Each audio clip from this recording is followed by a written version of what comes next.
Et on poursuit avec un anniversaire, celui du Cercle de Lorraine. L'organisation fête ses 15 ans. Elle rassemble des acteurs de la vie politique et économique. Marc Debonne, on vous rejoint à Place Poulard. Qu'est-ce qui est prévu ce soir? Est-ce qu'on met les petits plats dans les grands? Oui, absolument. Près de 800 personnes sont annoncées ici au Cercle de Lorraine pour cet anniversaire. C'est aussi la première pour beaucoup. En effet, j'ai à mes côtés Monsieur Welch, le président. Qu'est-ce qui est prévu ce soir pour cet anniversaire, pour ces 800 personnes?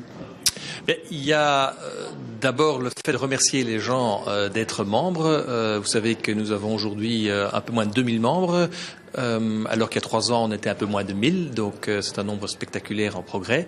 Comment devient-on membre?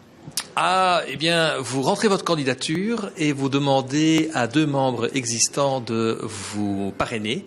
Et alors, il y a un comité de ballotage qui étudie votre candidature, qui également interroge le candidat. Et je dois dire que dans la grande majorité des cas, les gens sont acceptés parce que nous n'avons pas énormément de gens qui ne sont pas dans les clous, je dirais, qui posent leur candidature. C'est un cercle d'affaires, c'est un cercle de rencontres, c'est un lieu où tout ce qu'on peut considéré comme important se retrouve autour de conférences, autour de dîners. C'est aussi un lieu important parce qu'on est véritablement en plein cœur de la capitale. Oui, c'est l'élément principal qui nous a fait déménager. Vous savez qu'il y a 15 ans, le cercle a été créé à Uccle, où il y avait une magnifique maison avec un très beau jardin et on a eu près d'un millier de membres.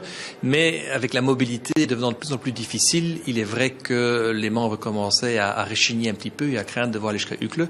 Alors ce bâtiment-ci, on a eu l'occasion de le louer, on l'a transformé et je veux dire que c'est un très grand succès. On y est depuis 3 ans, on a doublé le nombre de membres et surtout on a des installations maintenant qui permettent aux membres non seulement de venir mais également d'y inviter des membres de leur conseil d'administration, des clients pour louer une petite salle par exemple pour un séminaire ou une activité quelconque à Bruxelles.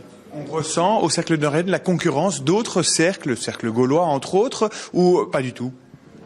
Nous avons comme particularité d'être le seul cercle bilingue de la capitale et probablement du pays. Alors ça nous distancie déjà relativement beaucoup des autres cercles qui sont soit francophones, soit néerlandophones.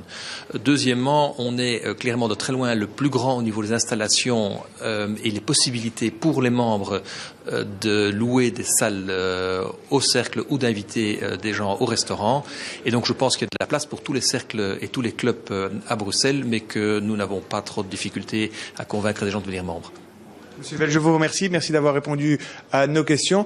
Marine, si vous souhaitez fouler le tapis rouge, ne venez pas parce qu'il faut, vous l'avez entendu, être membre avant de pouvoir rentrer ici, au Cercle de Lorraine. Pour rappel, c'est Place Poulard que le cercle est installé désormais.